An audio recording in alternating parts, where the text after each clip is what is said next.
Je vais vous montrer maintenant l'installation d'un tubage par l'intérieur de l'habitation. Alors si vous avez un insert, généralement l'évacuation est sur le dessus. Quand vous avez un poêle, il y a plusieurs possibilités, soit sur le dessus, soit par l'arrière. Alors attention, il y a un diamètre commun dans le langage de la fumisterie qui tend à disparaître puisqu'il n'y a pas d'uniformisation ni de communication entre les fabricants. En général, nous parlons de diamètre intérieur, c'est-à-dire on va vous demander de mesurer la sortie de votre buse, quel est le diamètre intérieur. Alors, c'est pas grave si c'est un diamètre qui n'est pas standard, puisqu'on peut vous faire sur mesure au millimètre près la sortie qu'il vous faut, mais sur des documentations techniques, maintenant, vous allez parfois retrouver diamètre 130, et en fait le fabricant vous a donné du 130 extérieur et non pas intérieur, vous étiez en 125 voire 120. Ce qui est embêtant, parce que si vous ne nous avez pas téléphoné et cru en fait commander le bon diamètre, vous arrivez avec du diamètre erroné, il faut faire un adaptateur ou renvoyer toute la marchandise. Donc c'est un petit peu gênant. Alors, le montage se fait communément en Europe avec le mâle vers le bas, sauf en Allemagne, curieusement. Et donc le mâle vers le bas, femelle vers le haut, au niveau du simple paroi. Alors, vous allez commencer avec un simple paroi, c'est la loi. On vous impose ce qu'on appelle une chambre de décompression. Donc, commencez avec au moins 3 fois le diamètre nominal. Si vous sortez avec du 200 mm, donc 20 cm, 60 cm de non isolé. De manière plus courante, ce qui se fait, c'est que la partie visuelle, la partie intérieure du premier étage, quand vous avez un plafond, va se faire en simple paroi. Et vous allez donc faire la transition entre le simple et le double paroi, soit dans le plafond quand vous avez une dalle béton, soit à la rase du plafond quand vous avez du matériau non combustible, c'est-à-dire soit une trémie assez large et le sous-plafond qui a été fait en matériau non combustible comme du placo-flamme rose là, en M0 ou du fermacell. Et sinon, quand vous avez du matériau combustible, vous allez faire la liaison du simple au double paroi 20 cm sous le niveau du plafond. Pourquoi ? Parce que la DTU, donc, qui réglemente l'installation de la fumisterie, donc, ce que va vous demander, donc tout le monde a le droit de monter soi-même un conduit de fumisterie, mais il faut respecter la DTU. C'est-à-dire que tant qu'il n'y a pas de problème, bah, tant mieux, on le souhaite à tout le monde. S'il y avait un problème et que l'assurance vient, elle nomme un expert, il veut juste s'assurer que le problème ne vient pas de vous et que vous avez respecté donc, les règles de la DTU. Alors nous avons fait une petite vidéo qui s'appelle « Soyez en conformité avec la réglementation » où on a énuméré les points principaux de la DTU. Mais dans tous les cas, vous pouvez nous téléphoner pour aller plus profondément ou plus dans les détails. Donc, voici le premier tube non isolé. Il existe des tubes en inox, c'est souvent très fin, du 8/10, donc ça peut se gondoler, ou les doigts, si on passe à côté, peuvent marquer, c'est pas l'idéal. Si on passe sur de l'acier émaillé, idem, c'est relativement fin, donc si on donne un coup de balai ou un dérapage malencontreux, il peut se gondoler. Et c'est surtout que l'émail est brillant, fait un petit peu quincaille. Nous avons choisi un tubage pas plus onéreux, de qualité, de l'acier lourd, très lourd, acier 2 mm. Vous voyez, on peut taper dessus très fort, même avec un marteau, ça ne va pas se gondoler. La peinture est une peinture cénoterne, c'est une peinture éprouvée à 600 degrés, donc haute température.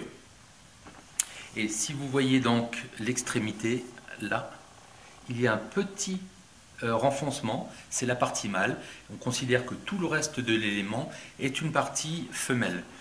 Donc la partie mâle va se retrouver soit sur votre poêle ou insert, ou alors, si vous sortez par l'arrière, vous allez utiliser ceci. Alors au lieu de prendre un T qui serait à 90 degrés avec une courbure violente qui viendrait dès le départ briser un petit peu le flux des gaz, nous avons préféré choisir un coude à 90 degrés composé en fait de 2 coudes à 45 avec un flux donc moins coupé. Pour avoir accès lors de l'entretien, donc, je ne sais pas si on voit avec des contre-jours, aux résidus lorsque l'on fait le ramonage, il y a ici une petite vis papillon et une trappe. Donc on peut simplement défaire la petite vis papillon et donc avoir accès, enlever complètement, avoir accès donc aux résidus, ici, par en dessous. L'élément en acier se vend soit en élément de 25, de 50 cm, ou alors de 70 ou d'1 mètre, mais dans tous les cas, pas la peine de s'embêter, puisque l'avantage, en plus d'être résistant, c'est que l'on peut prendre simplement une meuleuse d'angle, un disque métal, et le trancher exactement là où l'on veut, sans qu'il y ait des risques qui s'abîment ou qui se voilent. On va donc ensuite passer du simple paroi au double paroi. Alors là, il y a plusieurs possibilités. Soit vous partez avec un adaptateur simple double, que voici. Donc vous voyez d'un côté l'isolation, de l'autre côté la partie simple, qui va tout simplement venir sans collier, rien du tout. On veut éviter qu'avec les dilatations, on ne puisse plus démonter. Il va venir s'emboîter à l'intérieur. Et comme il y a une pression des gaz et en plus de la chaleur, le gaz ne va jamais essayer de s'arrêter, descendre et avoir une contre-pression pour sortir. Donc il n'y a absolument aucun risque de fuite. N'oubliez pas que c'est créé dans tous les cas par des Allemands qui sont obsédés dans le bon sens par la sécurité et la qualité. Voici. Cet élément, donc simple double paroi, est lui à l'inverse du simple paroi, une partie mâle pour commencer. Et il va venir donc s'emboîter sur des éléments, alors souvent de 1 mètre. Vous pouvez choisir aussi des éléments de 50 cm ou un élément réglable. Il existe des éléments réglables de 26 à 42 cm, avec toujours la partie mâle que voici, donc avec l'isolant minéral à fleurs. Alors certains demanderont pourquoi il n'y a pas de petite grille pour le maintenir comme on voit chez certains fabricants. En fait, c'est très simple, ce n'est pas une question finition, c'est que quand on va l'emboîter, on va venir laine de roche, laine minérale haute densité contre laine minérale, il n'y aura pas de pont thermique. Lorsque l'on met un petit peu de métal et qu'on remet notre élément avec du métal, il y a conduction, il y a petit pont thermique et déperdition d'énergie.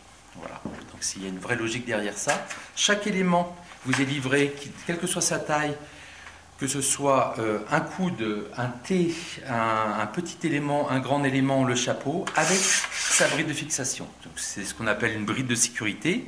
Alors chez nous, contrairement à d'autres fabricants, nous avons choisi une bride très large, ce qui fait plutôt un manchon, et va permettre une très bonne rigidité à l'ensemble du conduit. Au niveau de la qualité du matériel, donc là, on est sur de l'inox à l'intérieur 316, donc c'est le plus haut de gamme qui existe en fumisterie au niveau des doubles parois isolées. Le 316 est un inox qui est traité contre l'acidité des fumées. Alors vous pouvez trouver des gammes, même chez des grands fabricants de inox 304, 304. Donc c'est un inox qui ne rouille pas au contact de l'eau, mais qui dans le temps commence à être attaqué par l'acidité des fumées, donc peut se percer.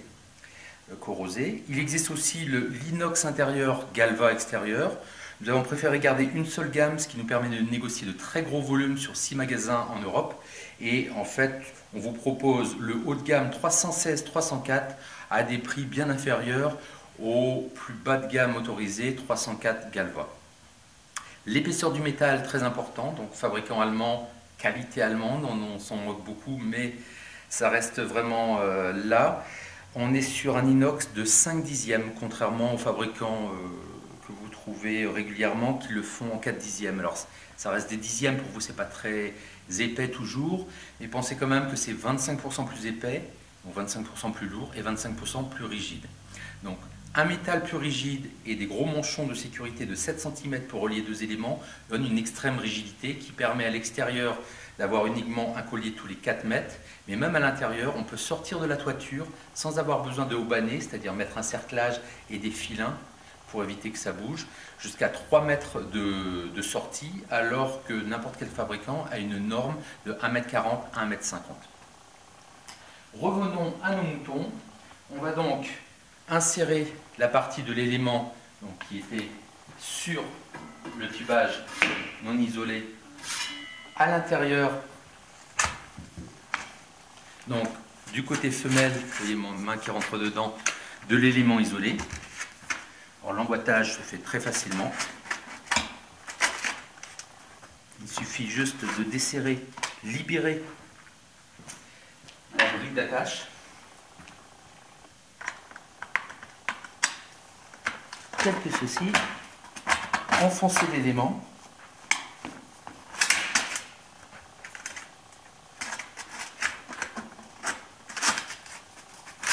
Jusqu'au bout.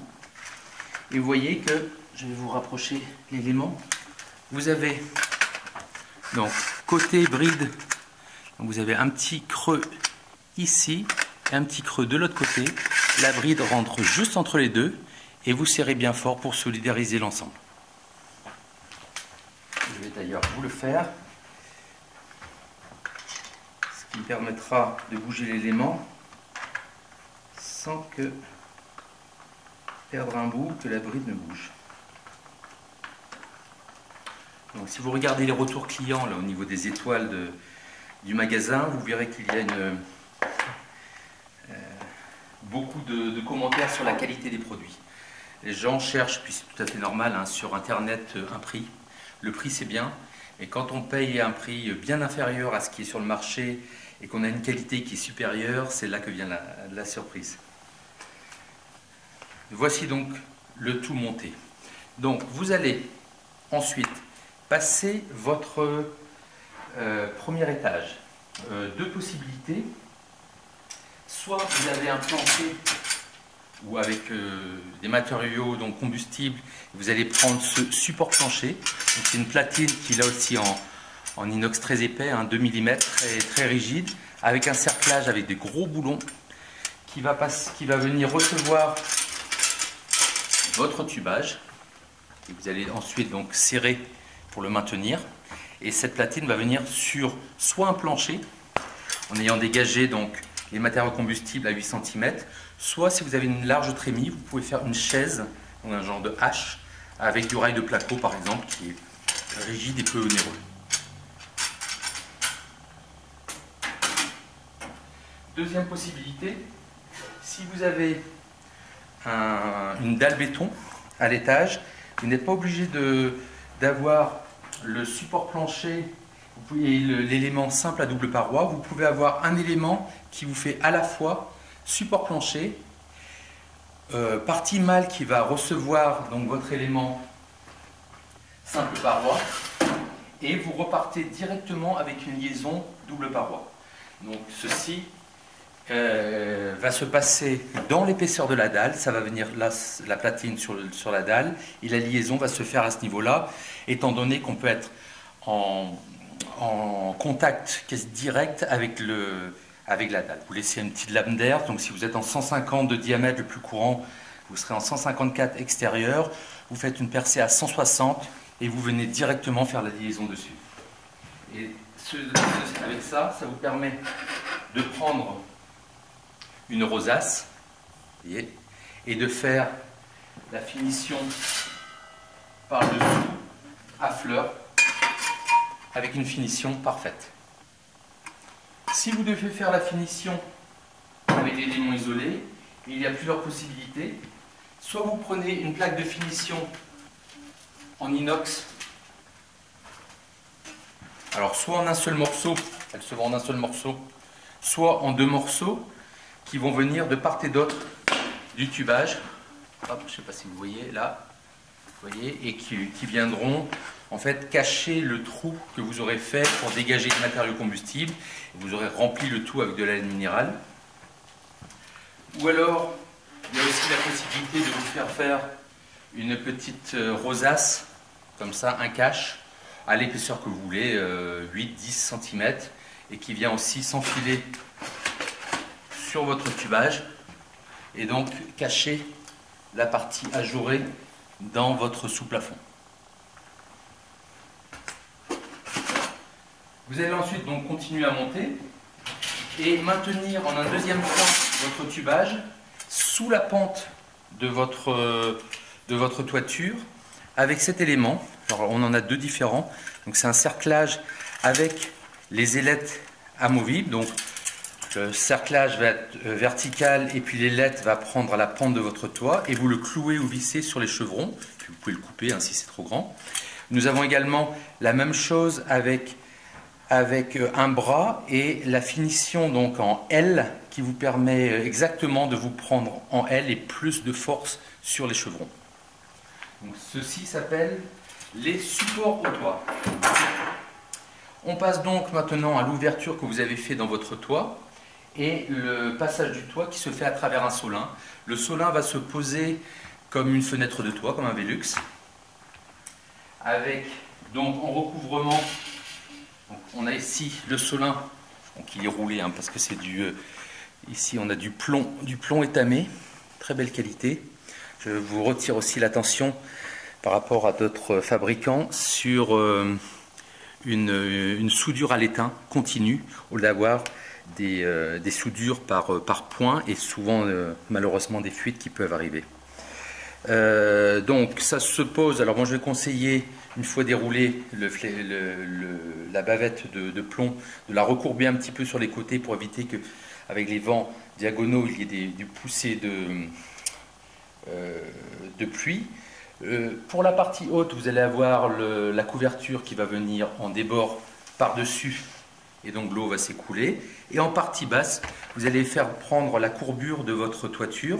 Alors ce qui est assez pratique, ça va être de prendre une lampe, un petit chalumeau à 20-30 cm et chauffer votre plomb pour qu'il devienne très souple. Et vous prenez ensuite un petit marteau de carreleur en caoutchouc et vous venez taper pour faire bien prendre la forme. Vous pouvez aussi, si vous voulez, mettre en dessous un mastic de la marque, enfin je ne fais pas la promotion pour la marque, mais c'est un mastic de très bonne qualité, pas trop cher, de chez Sika, qui s'appelle le Sikaflex, qui résiste aux torsions, aux UV, donc il ne va pas sécher et craqueler, et également est capable de coller ensemble tout matériau. Ça peut être de la brique avec du métal, du verre, n'importe quoi. Donc voilà, dans le cas d'une toiture ondulée, il y a aussi les solins qui vont être, vous voyez, avec une structure plate, donc rigide, que l'on va utiliser soit comme ici, avec une pente de 0 à 5% pour une toiture terrasse plate, et on vient recouvrir avec une structure ou un matériau bitumineux, ou alors le même quand on passe des ardoises ou un revêtement plat, pour ne pas avoir à aplatir parfaitement la partie de plomb. C'est un petit peu moins cher et c'est plus facile à mettre en œuvre. Donc, ce qui va se passer, c'est que votre tuyau, votre tubage isolé, donc je me remets bien en face, va passer donc à la verticale à travers votre solin. Il est complètement désolidarisé. Hop. Vous voyez, comme ceci. Je pense que vous le voyez là. Et donc vous avez la possibilité d'avoir un petit peu de jeu, donc c'est pour ça que les solins sont sur des plages, mettons 30-45 degrés, donc si vous êtes à 30, la pente sera plus plate, il va venir toucher un côté, si vous êtes à 45, elle sera plus prononcée, il viendra toucher l'autre, et dans tous les cas, l'espace qui reste entre les deux va être comblé avec une collerette qui va être en fait une bavette déflecteur et qui va venir donc après se serrer. Hop. Voilà la pente et le déflecteur.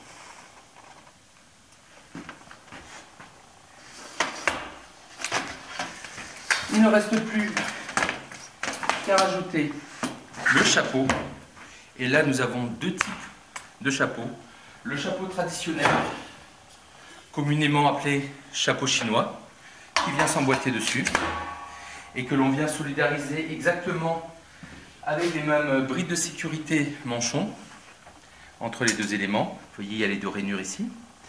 Ou alors, et c'est un élément que nous conseillons très vivement,